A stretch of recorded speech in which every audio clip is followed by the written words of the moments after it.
12 ঘন্টা চালালে কোনো সমস্যা হয় না, 24 ঘন্টা চালালেও সমস্যা হয় না। অন্যান্য মেশিনের তুলনায় এই মেশিনের স্পিডটা ভালো, সার্ভিসও ভালো।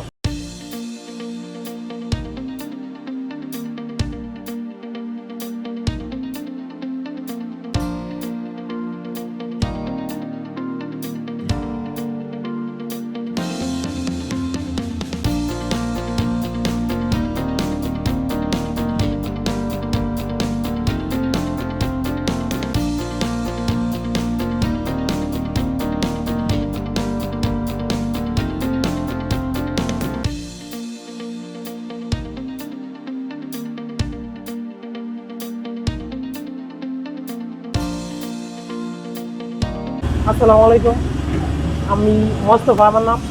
আমি এলাঙ্গা গরুহাটির এখানে দোকান অনেকটি। আমি বেস্টের মেশিন আনছি, দুইটা ডিজিটাল। আর এই মেশিন ভালোই, মোটামুটি 1 মাস হয়েছে আনছি। দেখা যাচ্ছে পাটটা অনেকটি নামে, স্পিডও ভালো, আর মেশিন ভালোই চলে। আমি মেশিন 12 ঘন্টা চালাই, চাইলেই 24 ঘন্টা চালানো যায়, কিন্তু দেখা যাচ্ছে রাত্রে লোকজনের কাজ কামে ব্যতিক্রমে ওটা চালাই রাত্রে। নতুন কেউ যদি নিতে চায়, বেশি বিশ্বাস করতে পারে। দেখা যায় অনেকটি ইঞ্জিনিয়ার আছে, আর দেখা যাচ্ছে ফোন দিলে কোনো সমস্যা হইলে তারা আসে।